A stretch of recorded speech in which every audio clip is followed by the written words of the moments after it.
Sorry I'm late. I had to put out some fires with the baby. He just will not go down today. Yeah, it's all good. Do not worry about it, man. The minute I put him down, he just starts crying. So I'm literally just was holding him for the past 3 hours. I haven't even eaten yet today. Oh man, that's rough. If you want to snack on something, man, feel free. Oh, it's all good. I had some coffee, so that's not food.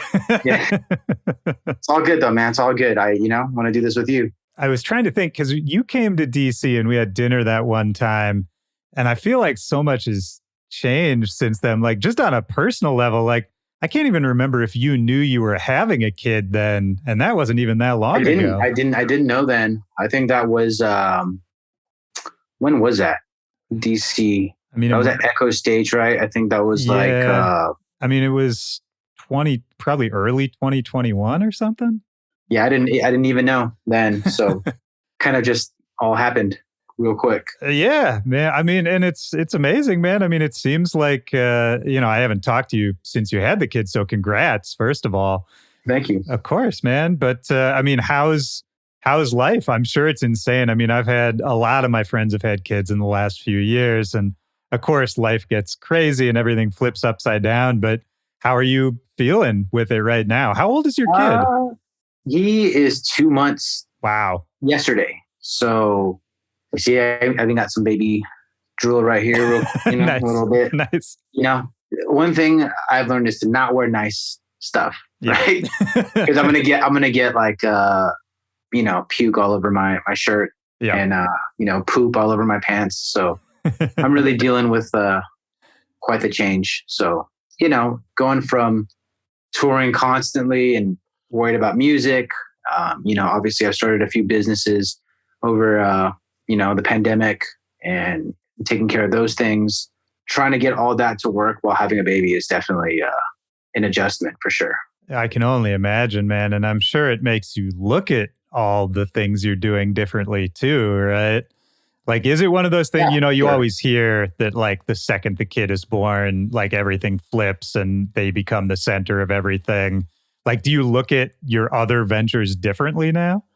Did my mindset change? I don't think it's changed. I think it's a readjustment, right? Yeah. So I'm still focused on everything I need to do. I think now it's more of how do I prioritize him while keeping everything else important, right? So he's definitely the best thing. He's a blessing for sure. But there's moments where I think any parent can agree where there's moments, right? There's like just certain moments you're like, fuck, like, fuck you. Because it's one of those things where it's like, I don't know how he knows. And it's like, he's fine and he's sleeping and all that. And then the minute I lay him down to like, okay, I got to get on this call. Right. I got to do something important that I need to do right now. 10 minutes into a meeting or whatever, he goes ballistic, right? And it's like, motherfucker, little fucking shit. Like, he knows. He just knows. I don't know how he knows, but he knows. But I love him to death, though. It's the other parts where it's like he smiles and he's playful and he wants to spend time with me. It's like those things. It's just like, wow, this is essentially me, and this is this is me, my mini me. Yeah. And, I love him to death. For sure. Well, in 2 months is still, I mean, that's so new, Yeah, he's brand new, man. So everything is like he's trying to get his stomach to digest the food properly. He's like processing emotion. Oh, I'm frustrated. So he's like, why is, Right, so it's a lot of things. He's just brand new. So everything for him is just, Well, and even for crying. you, man, I it's new for you too, though. It's like, I don't know. I feel like in the next, if he's 2 months right now, in the next 10 months until he's like a year old, I'm sure you'll feel 100 different ways about it too, Oh man, it's just like, the scary thing that I always think about now, it's just like, it's forever. Yeah. So the day I die, it's going to be a constant amount of worrying and a constant amount of just, damn, dude, like this isn't one of those things that I could just, okay, well, Yeah. On to the next. Yeah, we It's tried more that for like, a few years, didn't work out. yeah. It's more like, hey, anyone want this baby? I'm trying to, I've, for sale. Anyone want to take him off my hands? Yeah, no, it's a for life thing. So that's the scary part where I'm like, oh, like I hope I do a fucking good job with him. I hope I don't fuck this up, Yeah, well, I'll say in support of you, man. I mean, like, look at what you do. Look at what we do with our lives and our careers. Like, I feel like you jumped off the cliff career-wise a long time ago, Like, as far as music goes, I feel like that's a commitment that once you're this far in, that's also kind of like a forever thing, right? Sure. Not that you can't do other things, not that you can't take breaks and stop if you want to, but I do feel like there's something to the fact that, you're doing something a little off the beaten went path. All in on the music thing, right? That's definitely like for all of us, it's like, yo, once we go, it's too far to turn back now. And I've always had that mentality, but now, I think with the baby and me growing more into being more of an entrepreneur, it's about pivoting, right? It's like, I'm still doing music. I still want to, I think in terms of my goals and feeling fulfilled on the music side as like an artist, I think we've talked about this last time when I was in DC. I feel like I'm successful, right? I've done everything that I've wanted to do. I've played every festival that I've dreamed of playing. I've cultivated a fan base that, at one point it's so nice. Like, oh, people want to take photos. I have sold out shows and this and that. And it grows that ego, right? There's this ego that grows and you're like, oh, and I'm not going to lie. There's a moment in time where I felt, looking back now, it's such an ugly thing. I was such an ugly person where it's like, why is this fucking person fucking playing on this festival and I'm not? Right. Why is this person billed like above me and this and that? And it's just such an ugly, egotistical thing. And I think also, having the baby and giving myself time to prepare for the baby and looking back at just taking some time off, some much needed time to just reflect and look at myself on what type of person that I become, what type of person I want to be for my child, for just my own peace of mind, right? Why am I depressed? I have all this money. I have all this success. I'm playing this festival, this, blah, blah, blah, so on and so forth. It's like, why am I still fucking sad? Right? Yeah. Why am I still fucking wanting to kill myself? Like, when I have all these things that should be making me happy. And, I think finally establishing, finding out the root of the problem is really just, I didn't like who I was, right? I didn't like who I've become. I didn't like all these things, and being able to correct that within myself is, I think, was the biggest challenge for me in the past 2 years, and also the most fulfilling and rewarding thing for me. And me truly being able to find happiness, right? With beyond the, yo, look at me. I have this cool car. I have this house. I have blah, blah, blah. Beyond the this success, and that, right? beyond the material stuff. Yeah, all of that. Beyond the material thing. And I think truly finding myself and, finding my fiance and her being this, small town Texas girl, seeing her outlook on life and just letting her rub off on me. There goes the baby. I hear a little bit. Today's one of those days for sure. Yeah.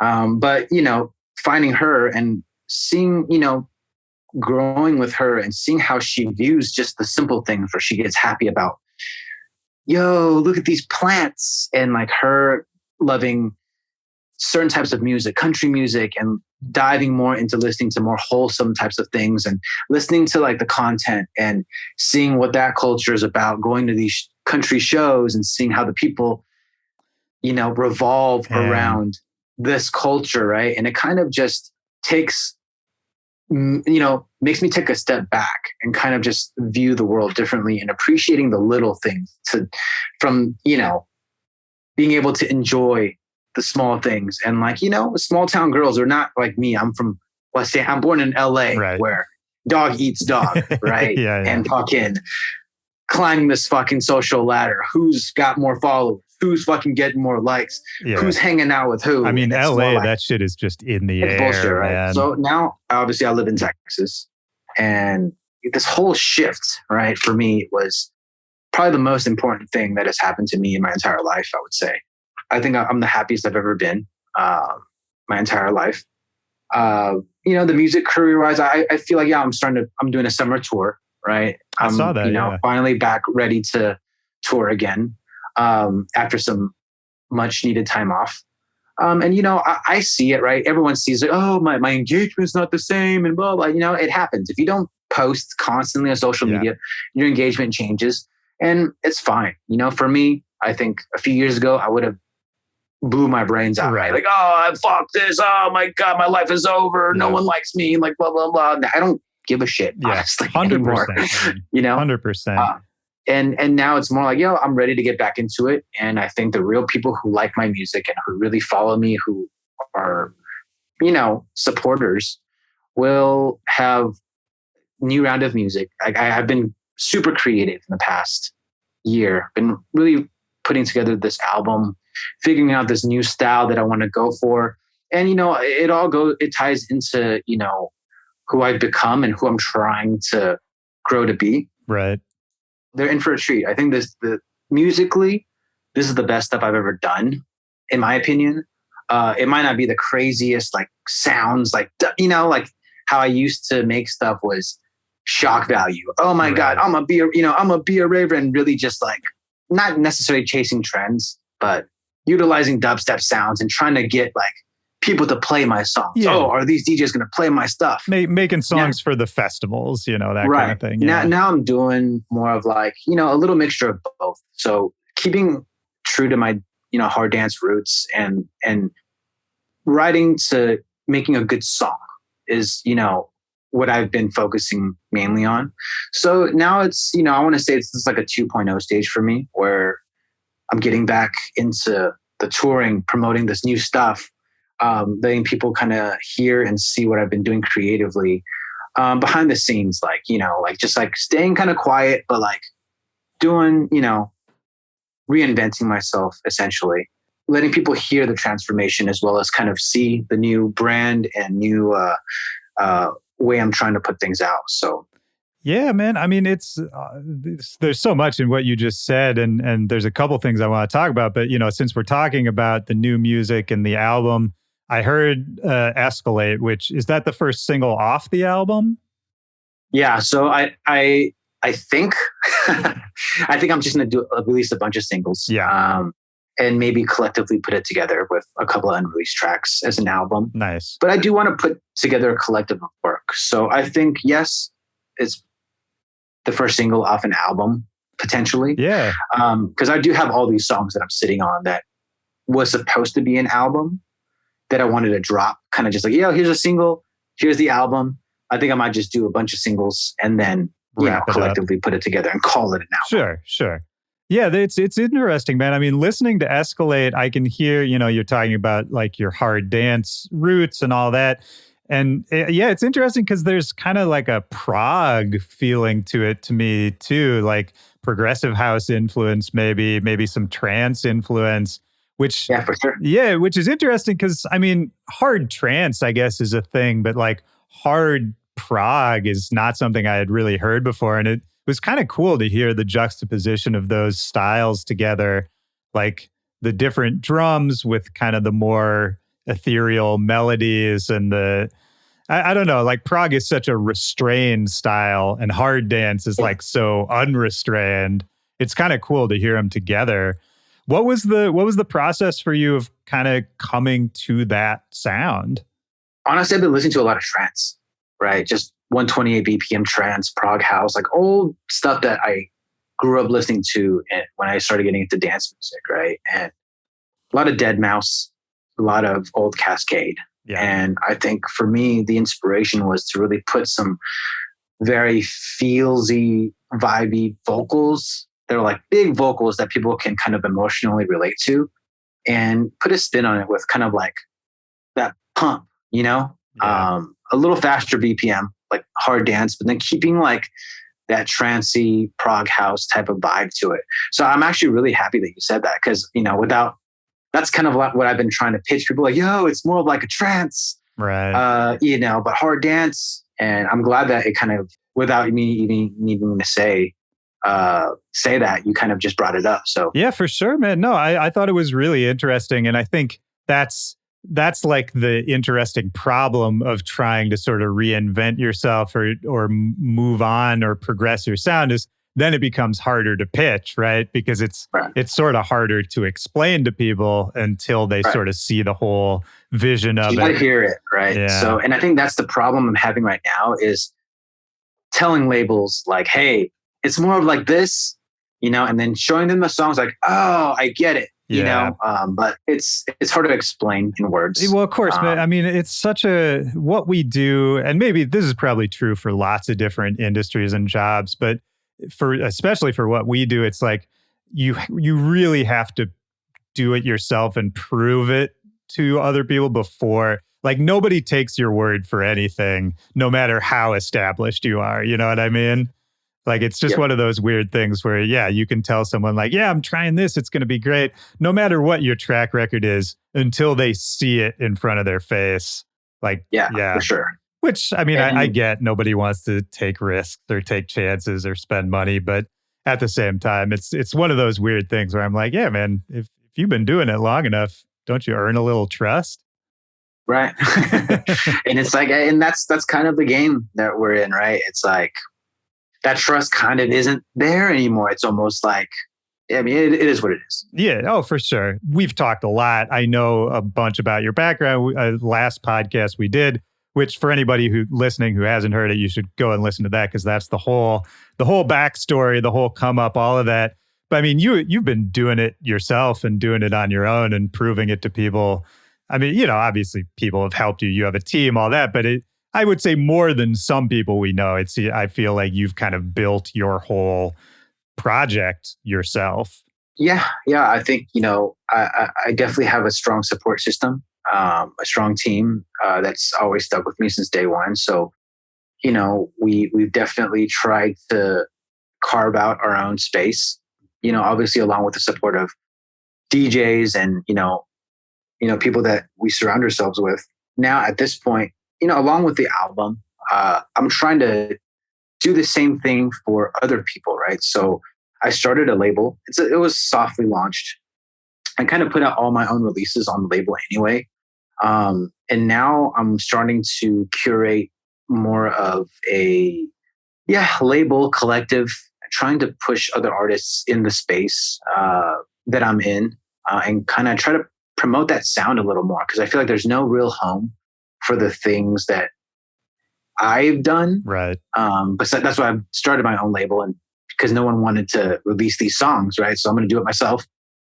Some of them gain really good traction and have good plays. And I think that's the hard thing about being an artist that wants to do something in the vein of what I'm doing. They don't have an outlet, right? Yeah. Like, they might have really good songs and no one's going to pay attention to it because certain types of music are hot instead of what we're doing, right? So really trying to collectively put something out. I'm working on a compilation right now with a bunch of artists, including myself. I think I'm going to get a few other artists that are, more reputable in the space to kind of do some collaborations with us and kind of get some more eyes and ears on it, and getting the right partners and essentially the right artists to kind of synergize and build this together collective. What's the label called? I know you told me before. It's called Hot Laundry. Oh yeah. I remember you telling me that. That's a great name. So the first single we put out was actually "I'ma Be a Raver" 4 years ago now, and it was just more of a, no one wanted that song, and I was like, okay, fuck it, I'm gonna put it out myself. Let's call it Hot Laundry. I'll just put out all my releases on Hot Laundry. Things that no one wants to sign. And that one actually, no playlisting, no editorials, none of that, right? Because, let's be real. A lot of these artists get millions and millions of plays because they're on the Spotify editorial playlists, and they get all these not real lists. I mean, they're real listens. But are they real fans right. listening to these songs over and over? Right. You know, and will those numbers translate to anything in the real world? And this song alone, I was looking at the numbers the other day. It's like 3 million streams, and it's 90% just listeners, like user playlists. Right. Like they just listen to it, right? So 0% editorial. That's like 0% like algorithm. It's like no algorithms that's big. are picking this up, So that's just natural organic play. So I'm like, okay, that's kind of cool. That's my first single, off of this label like a few years ago. I'm going to try to do it, with more of my other songs. And, they're getting some traction from just organic reach. So, and that's what I'm trying to do with the label too, is kind of like, let's put it out, and I'll try to push it on my end and try to get some legs on it and really cultivate a scene with other people that want to do it with me. Younger artists, Yeah.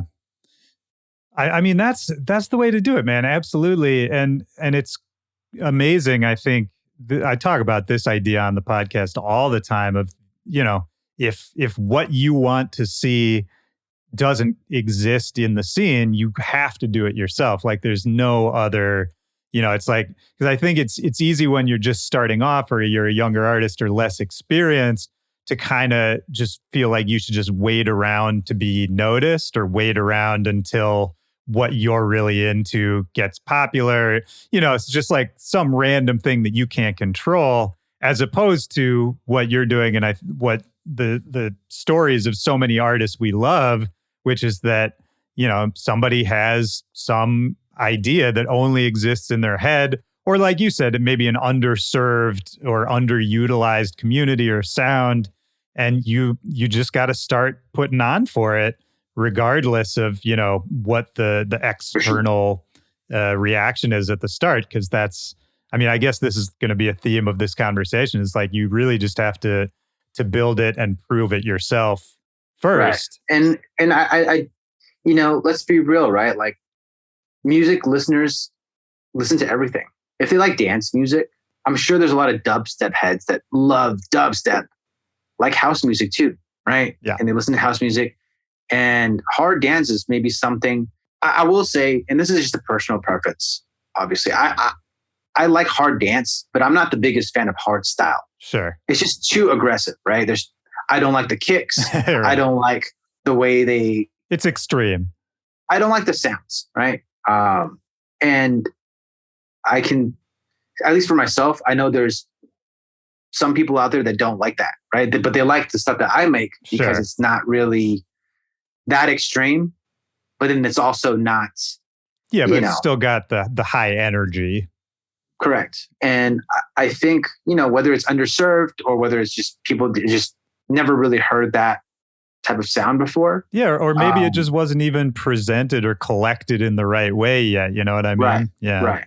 And so that's like, that's what we're trying to do. And we'll build it that way, where it's like, hey, like, it might not be for everyone, but there is, like you said, whether it's an underserved market or a niche space that we have to carve out ourselves, that's what we're here to do. So yeah, man. And even if it's even if it's not an underserved market, even if it's, and I don't think this is true, I'm kind of just playing devil's advocate, but like, even if it's just ends up being like a small community, that community is going to be so dedicated. It's like anyone who has people kind of looking out for them, giving them what they want, giving them an outlet for something that they feel like, oh, nobody else is into this but me, that kind of thing. Like those people, those listeners end up being so passionate about whatever that little scene is, even if it is just little, which I don't really actually think it is.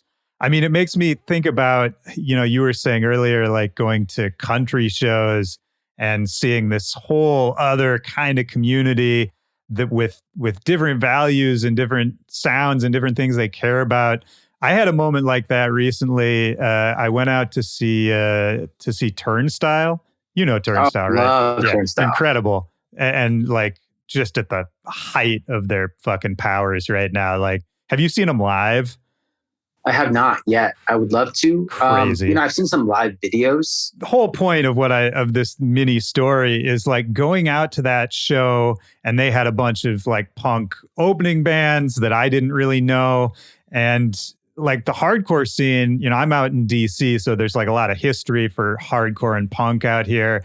And you could really feel it. And it felt so different and so refreshing. It was this like, first of all, the crowd, incredibly diverse, like this very inclusive feeling, just vibe in general. Like everyone was looking out for each other. There was this like friendship, this like unspoken look out for each other vibe. I was like, pick people up when they fall. Yeah, that kind of thing. And even like, I don't know, I was watching from the balcony for a while, and in between bands, like the people next to me were talking about like international politics, and like it was just like this really interesting mix of people. And it kind of made me question or just want more out of our own scene in a way. Because I was like, man, like, can it just be like this all the time? Like, this is an amazing environment to see music in. And that's not to like shit on the rave crowd at all, which is, I mean, I'm a raver. Like that's always going to be my crowd. But I'm like, man, like it could be better. And like, what can I do to cultivate that kind of stuff? Like, basically, I'm trying to connect this to what you're talking about of like, there's something I want to see more of. And then it's like, man, yeah, it's kind of up to us to make that happen. Right? Because the rave community started like that, right? Oh, so maybe yeah. when we started raving, that's why I got into raving, was because everyone was so nice. And it's like plur was a thing, like a real thing where it's like people shared things, right? Do you want some gum? Do you want some water? Right. Yo, can I help you? Like, like, yo, I love you, man. Like, and it's all about love and connecting and being friends, right?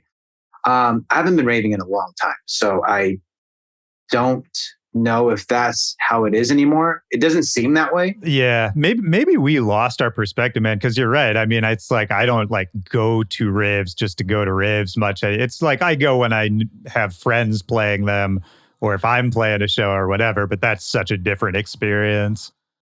But, I think it also goes hand in hand with raving is fucking mainstream now. Oh, like, very much. You have people that don't understand rave culture going just because they want to wear pasties. Yeah. Or show off their muscles or do drugs and go to this, and say, oh, this is my chance to go out and fucking.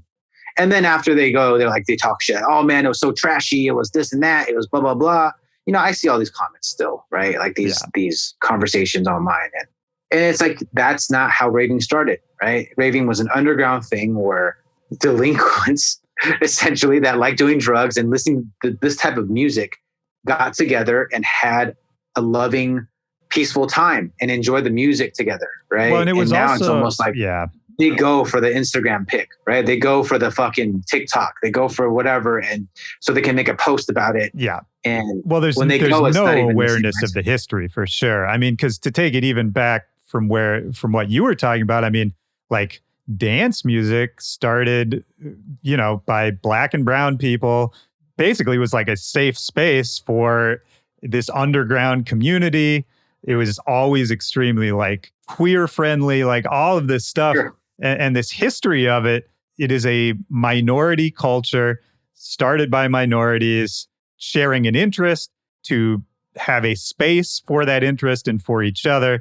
And that history, your average festival goer is definitely not thinking about that in 2022, No, definitely not. And that's what it is. Yeah, and I think that's kind of, that's what happens when anything goes mainstream, but. Right, exactly. And that's all I'm saying is that, like, I'm sure there are still those ravers out there that go to these festivals and raves that are still about the plur and still about the culture, right? I'm not saying there aren't people out there like that. I'm just saying majority of the goers now, maybe not majority, but what I see is a mainstream crowd that doesn't even know any of the songs by any of the DJs that are being played. Maybe some of the big ones or the big edits, right? Like, oh my God, I love this White Stripes song. And it goes into a drop, right? But they don't know who the drop's by. Yeah. So essentially they just go based on the hype, which is fine because I it's a, double-edged sword, right? It's like, yo, I want to see the rave culture flourish. I want to see it become, I mean, I'm happy that it's mainstream. I'm happy that I mean, it's good for us, right? Yeah, I'm happy that everyone's a patron now, right? That likes to be a part of that.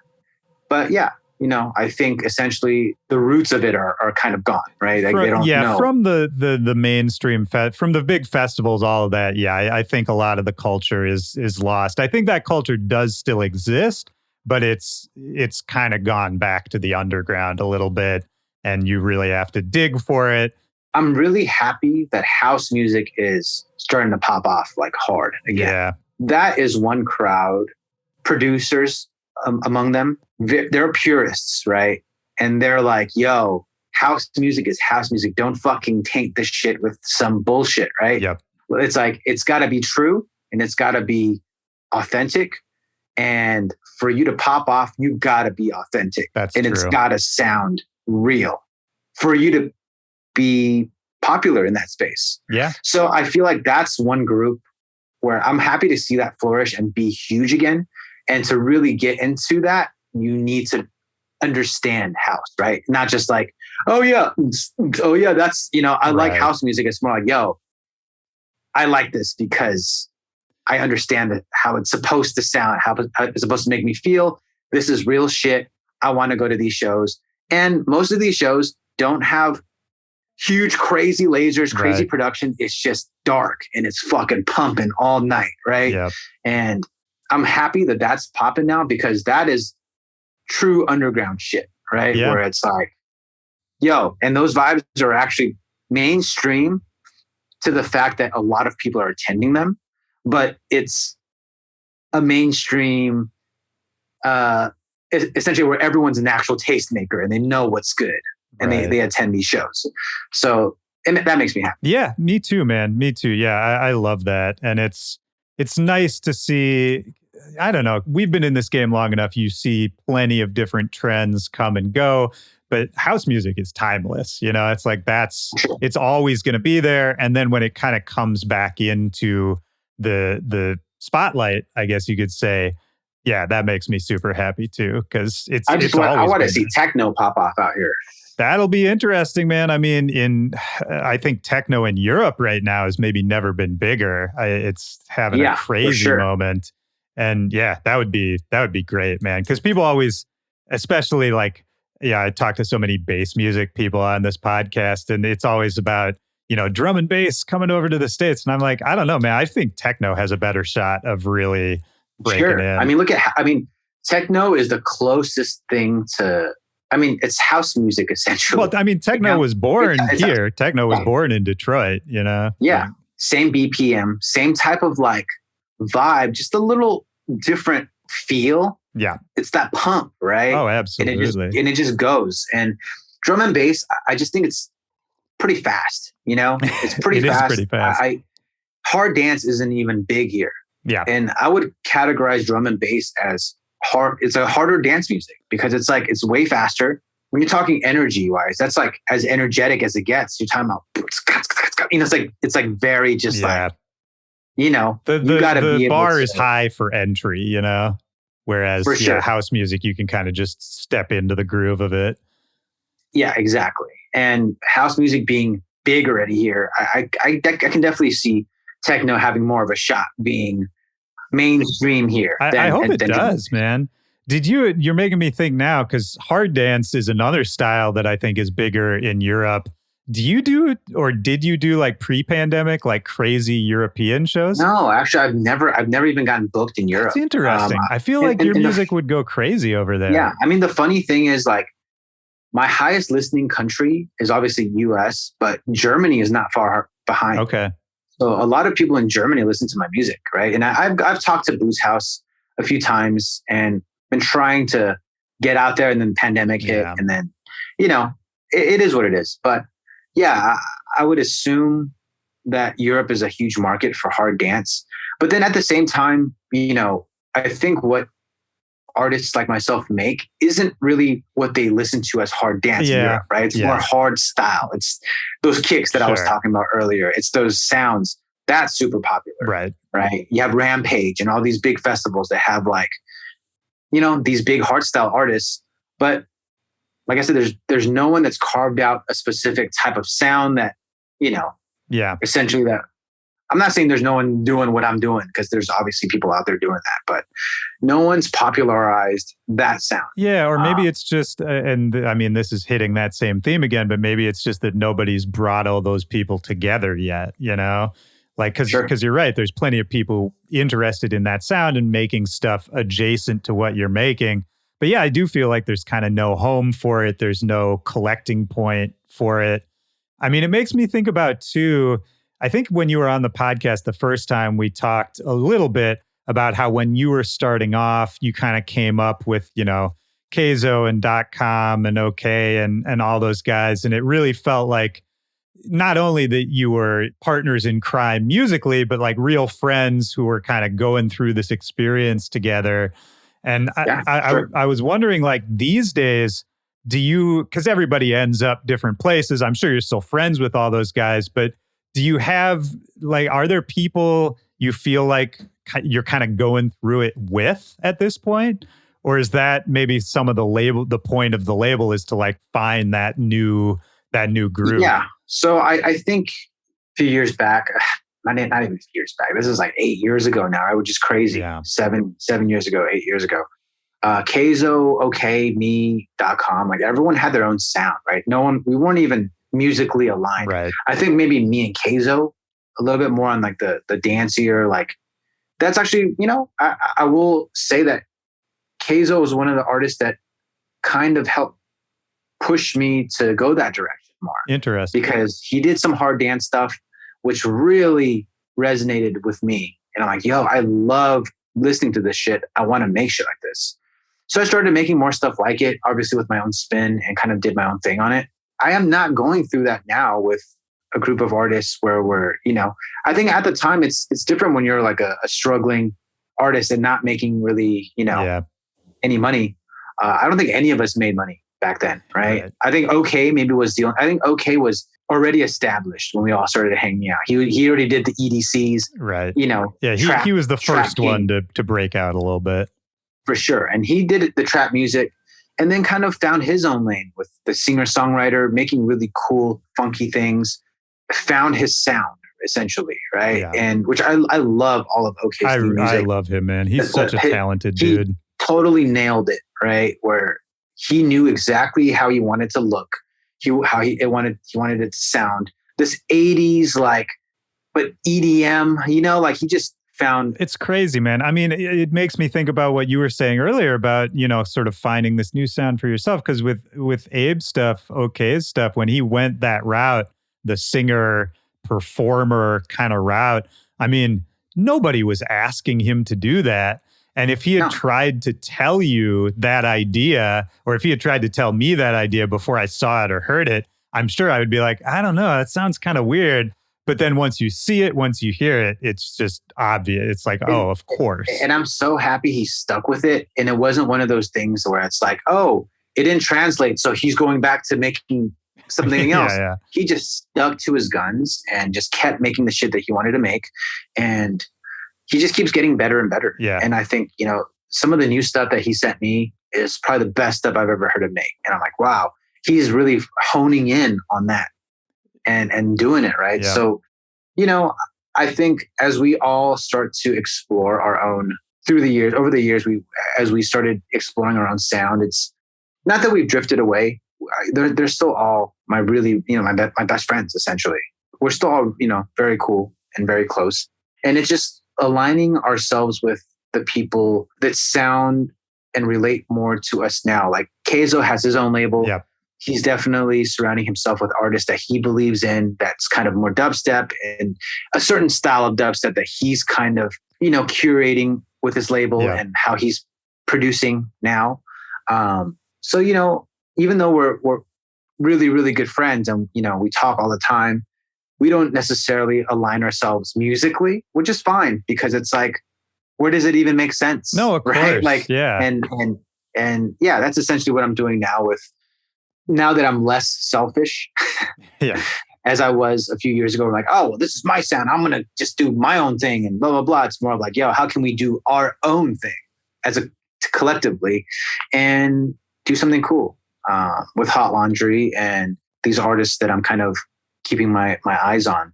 I mean, it makes me wonder too, for you, you talked about going through this sort of like self-discovery process in the last couple of years, and that you're in a happy place, a very like just level place. Like, what part of what you do now is that happy place? Like, what's like the most fun part of what you do now, or like what you're most excited to do? Like musically, or in Yeah, general? or anything. I mean, obviously, like family and the kid and all that, I'm sure changes priorities. But yeah, in terms of music stuff, like what actually is fulfilling about it? What's the coolest part for you right now? Obviously, I'm always going to enjoy being creative, right, and producing music and getting my ideas out into sound, right. But the most exciting thing for me is really building, right? And I think I realize that now is the funnest part about building Yultron was building it, not the fruits of the success, but the actual drive and adrenaline of, yo, is this going to work? Right. Putting the pieces together and seeing it come to fruition is the most fulfilling part. So now I keep going back to the label Hot Laundry, right? It's just kind of like doing that and putting the right pieces together and seeing this thing come alive. And it's not even alive yet, right? I'm still Frankensteining, getting the right people on board and on the back end. It's fun. It's fun for me, right? And it's kind of like that, reigniting that flame again, where it's like, yo, I would like to see this be successful. And not even I don't even want to be the face of it, right? And that's the point. Is like, I don't want to reap the benefits of this being successful. I can be behind the scenes. And if one of these artists if this song or this, compilation gets played out by a bunch of people that really support it, for me, it's more like, yo, I don't mind standing sideline being like, that's awesome. Yeah. That's fulfilling, right? Yeah. And that's kind of, the one thing that I'm most excited about. Man, I mean, that's so cool, because that's, to take it back to what you were saying earlier of when, you'd be like looking at social media or looking at what other people were doing and getting frustrated in that selfish way. I think you're 100% right that the real fulfillment in doing any of this is kind of, it's really not about the goal, like the goalposts, as much as it is about sort of just contributing and being a part of the bigger culture of it, right? Yeah, for sure. So, I mean, what else, as far as like what you're working on right now? Obviously, a lot of new music. Actually, while we're talking about music, before I even move on from that, I wanted to ask you, because I don't think we talked about this much in the first episode you were on, was like actually you making music. Like, do you have a production process? Like, if you sit down to write a song, what does that look like?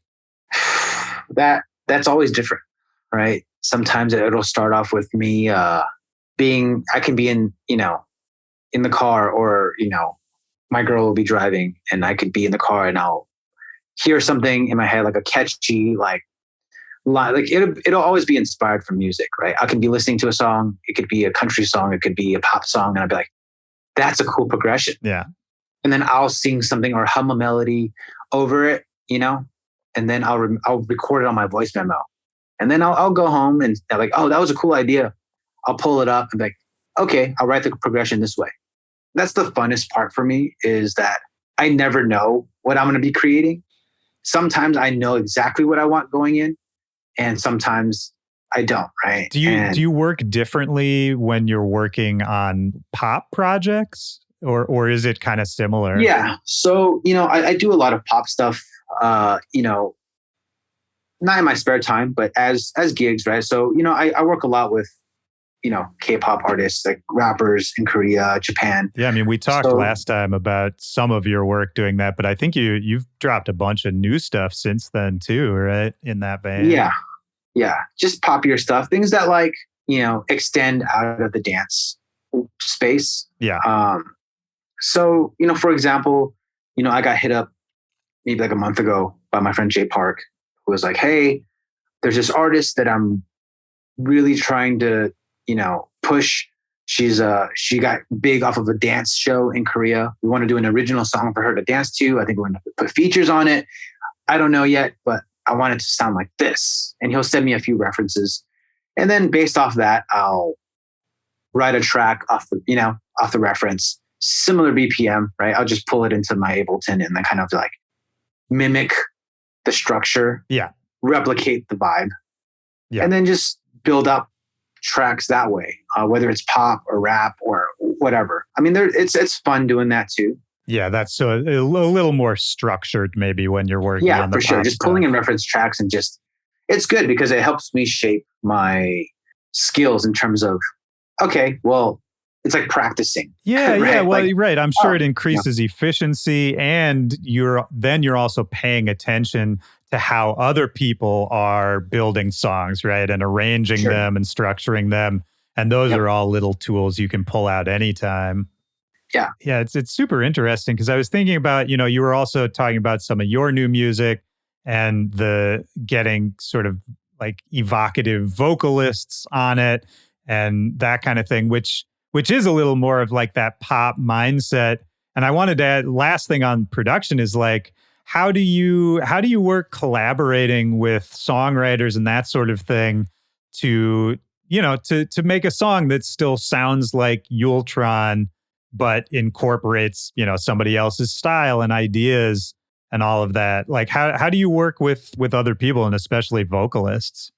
So typically I would just send songs that I've done that have no vocals on it over. And I've realized over the years that it's really hard to get them to sing what I want to sing. Yeah. Right. Because it's like they hear it a certain way, but I hear something a certain way. So sometimes what I'll do is get on a Zoom with them and then we'll write it together. So essentially it's like, yo, I hear this melody. Oh, I hear, because prior to being a producer, I was a top line. I would top line and help songwrite on songs for pop artists. Right. So, I've done stuff with, Miley Cyrus's brother, Trace, who used to be in Metro Station way back in the day. And, me and my friend Aaron Edwards, who's a phenomenal producer, who kind of brought me into the game of singer-songwriter, back in the day. We've worked on a Miley song, where she came to the studio and tracked it. And, so that's like the world I came from. Right. And being able to write a song beyond the production side is actually, I feel like I'm stronger at doing that than being a producer. So I kind of hear it and see it in my mind before the song's even done. So it's like when I already have a finished beat and I'm working on it with a songwriter, I like to get on Zoom with them and be like, yo, actually, I hear the cadence being more like this. Right. And then after we figure out the vocals and writing the song out that way, sometimes I'll go back in and just change production around the vocal, right? Obviously, it'll still be in the same key and the progressions are still very similar. Maybe I'll switch things here and there on like the build up or, things like that, just to make it work and fit with the vocal. Yeah, I mean, that's good because you can speak their language a little bit, right? Like, I think that's oftentimes when people are collaborating with, like a producer collaborating with a non-producer, whether it's a vocalist or an instrumentalist or whatever, it can be really hard to sort of bridge that gap unless you know how to explain it in terms the other person relates to, How did you get into the top lining thing? Was that just an extension of like when you were rapping and all of that? This is before I was rapping, actually. So Yultron started as an electronic pop act. The project started as, I got kicked out of my old band, or I didn't get kicked out, but my old band started their own band without me because I was maybe too controlling and I wanted to, do whatever. Yeah. Right. They kicked themselves out of your band. Right. They started their own thing because they wanted creative control. And, it's all a learning process. I think through that, I kind of learned to try to work with people better and not be so pushy, I guess. They left and started their own thing. I was obviously devastated. So I was like, dude, no one likes me. No one wants to work with me. So I was like, fuck it. I'm just going to write all of it. So if you do some digging, you'll see old Yultron stuff that was actually pretty popping on MySpace, right? Like it did really well on MySpace back in the day. I wrote all the synths, I wrote all the guitars, the bass lines. I worked with this producer back then. His name was Justin Powell, who was big in the emo scene, an emo scene producer. Right. And he helped me essentially record my vocals and record me playing all these things. And we put it together. That's kind of how I started, is writing these songs myself. And after that got some traction, I started writing with my friend Aaron that I was telling you about. Got signed to this guy named Paul Palmer, who started this writing camp, or this production writing camp called Rock Mafia out in LA, who's a huge production company. Yeah. They do, Hollywood records. They've done Selena Gomez, Miley Cyrus, every big Disney star they've done. I definitely know that name. Yeah. So he started working with that group very closely, and hanging out with him and working on my stuff. He kind of brought me in. Was like, "Yo, we should just write some stuff for other people." And I was like, "Sure." So I would drive every day out to Venice Beach at his studio and stay there until like 3 a.m. in the morning, just writing stuff. Right, and those were my days of where I started as like a songwriter. I didn't even know how to produce. Right, I was just more of, I knew how to write songs. Yeah. And then how did the production come into play? Like how did you learn that, if you were already in studios and writing songs and all of that? So I had friends that, when I started rapping and being more of like a rapper, I started messing around in Ableton and making my own beats so I could rap on them. Right. No knowledge whatsoever on production at all. Just how to like lay down the kicks and find samples, right? Yeah. And EQ essentially was what I learned how to in YouTube, right? And I started rapping more on, EDM songs with some DJs and producers. And I was like, yeah, I really like EDM. I mean, I've always been a raver. So I was like, yeah, I like where EDM is going now. Where at the time it was more trap, right? The Flosstradamuses and like the GTAs, right? So I was like, dude, I really want to make trap drops. So, I would download a bunch of samples and then try to make it myself.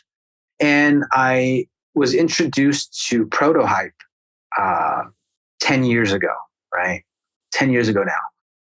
And he made dubstep. I was like, fuck, I already liked Skrillex. I already liked, all these, Rusko, Nero, right? And really into dubstep at the time too, and trap. I was like, yo, teach me some stuff. And, he didn't necessarily like teach me anything, but I would watch him work, right? Sure. In Ableton, and watch him do stuff. And I know that he went to Icon, which is a production school in California. And I was like, yo, I want to go to this school. And so I signed up, and, I went to Icon, learned the ins and outs of Ableton and, production, right, more detailed and more structured, so I can actually get a firm understanding of what does what. Yeah. Right. I don't think I knew you went to Icon. You didn't know that? I don't think I knew. Yeah. Yeah. So I went to Icon, and I went to Icon with the people in my class were like Lucas. He was this trap producer. Oh, I love Lucas. Yeah. He's still a trap producer. What am I saying? He was, but he was my classmate, Lucas. Jason Ross. He was in my class. Okay. At the time, I think Sullivan King had just graduated, so I would see Sullivan King a lot. Jaws had just graduated, so I would see Jaws around a lot. Right. Ghastly. Man, yeah. It's crazy when you just list everybody who went through that school. Yeah, Keizo, Nightmare. Yeah. Nightmare was after me, actually.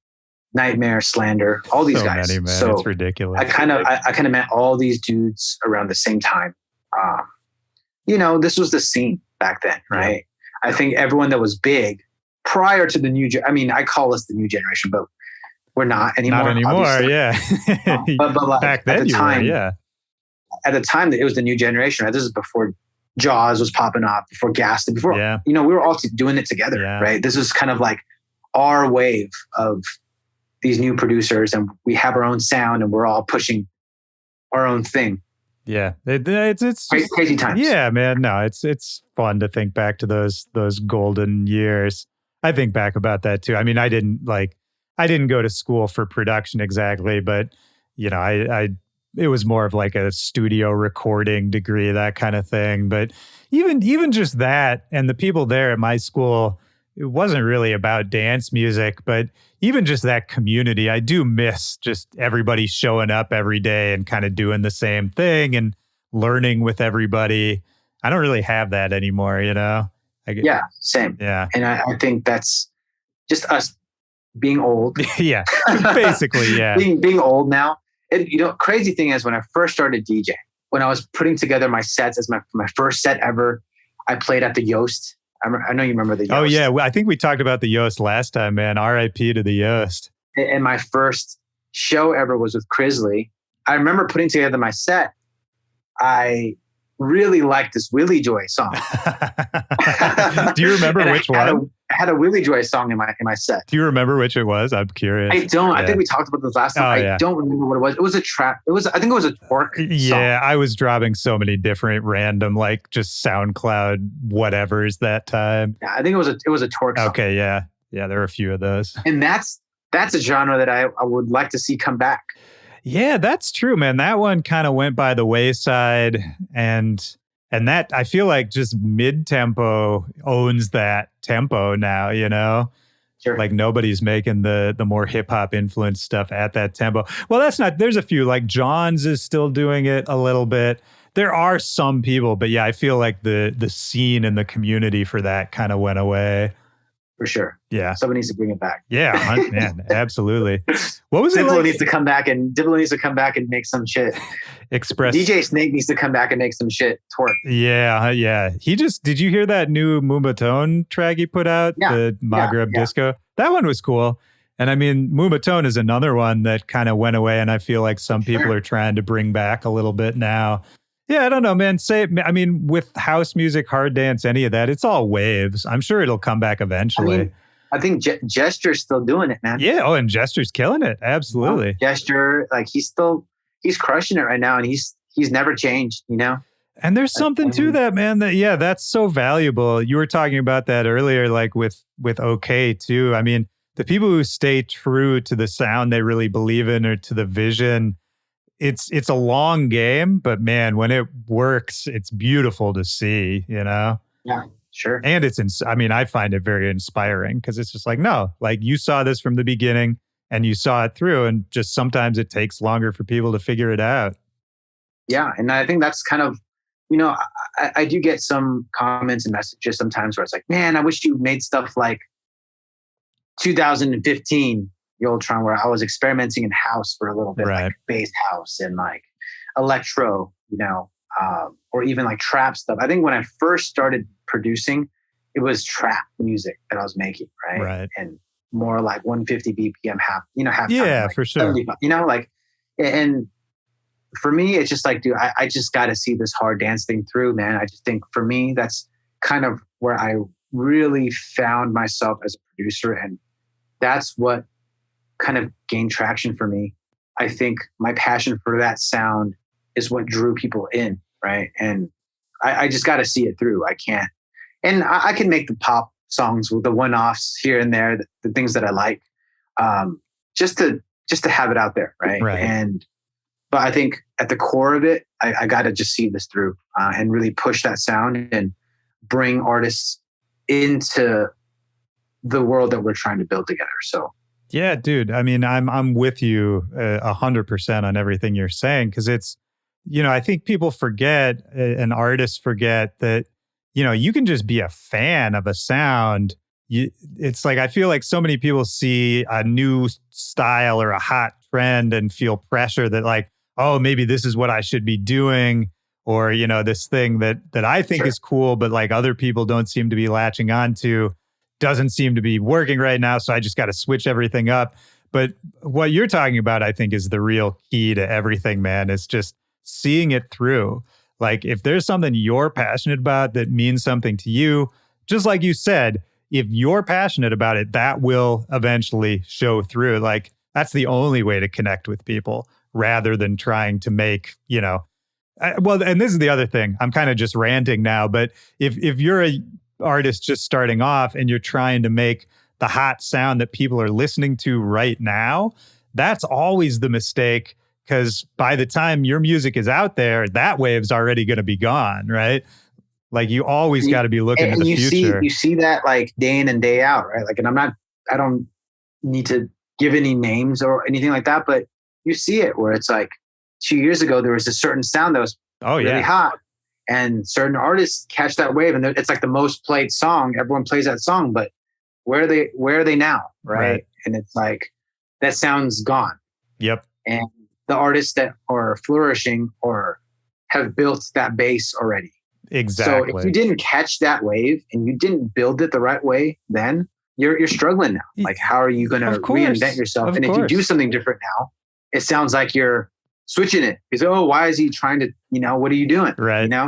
Yeah, it's true, man. No, it's like, I also want to send some empathy out to artists struggling, trying to figure out their sound and all of that, because it's super hard to do. And you don't always know the right way to go. But I think, yeah, man, the thing we keep coming back to is like, you just got to stay true to what is really meaningful for you at the end of the day. And just trust that if you put enough time in, practice enough, work hard enough, like the rest of it's going to follow. You just got to follow like what is actually meaningful to you and not what it seems like everybody else is into. Yeah, for sure. It's definitely a foundations game. Yeah, dude, 100%. Brick by brick, and building it up, because I get it. I understand the trend chasing thing for sure. Well, and then what you said earlier too about staying focused, I think is really important. For sure. Because nobody can do everything, right? Even if you're good at making everything, even if you like making everything, there's no time. There's not enough time in the day. Like, in order to get a project off the ground, it's so much work and time. The staying focused is another big key. For sure. Yeah, man. And it's hard these days because I think everyone has ADD, right? Yeah. And it's like everyone has a hard time. Just people can't even focus on a video for more than 5 seconds. So it's like, yeah.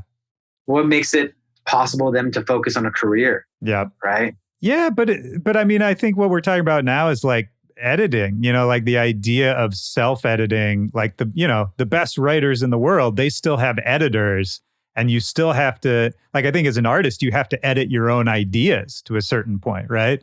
Because I think successful artists have lots of great ideas, but the ones we know about, the ones we talk about, are the ones who have put that focus and that editing to their ideas, right? For sure. Yeah. Just shaping, and honing in on your tools, right? And and just sharpening your skills. Yeah, your skills, your focus, all of that, man. Well, I mean, with all of that in mind, like, what else is coming up for you? Is there anything else you want to get out there? Other, obviously new music, new album at a certain point, new label. Like, what else is coming up that people should look out for that you're stoked about? I mean, that's a lot. No, it's a shitload. Absolutely. Look out for the tour. I'm coming everywhere. That's a different tour. Yeah. But the tour's coming, all these new songs, the label, I think these things are probably the most important things that I'm really focused on right now. So that's great. And yeah, I'm stoked to hear all the new stuff, man. And it's nice. Yeah, I'll send it to you. Yeah. I'll send you all the songs after this. Please, dude, I'd love to hear it. That'd be great. Is there anything else on your mind? Anything else you want to get out there? No, I'm good, man. I always like, I know me and you, we can just chat for 5 hours. For sure. It's all good. Thank you for taking the time to do it, dude. It's always good to catch up. Yeah, always, man. Thank you for having me. All right, man. Well, it's great talking to you, dude. Have a good rest of your day. Likewise, man. Thank you, bud. Thank you, dude. Take care. Bye. Peace.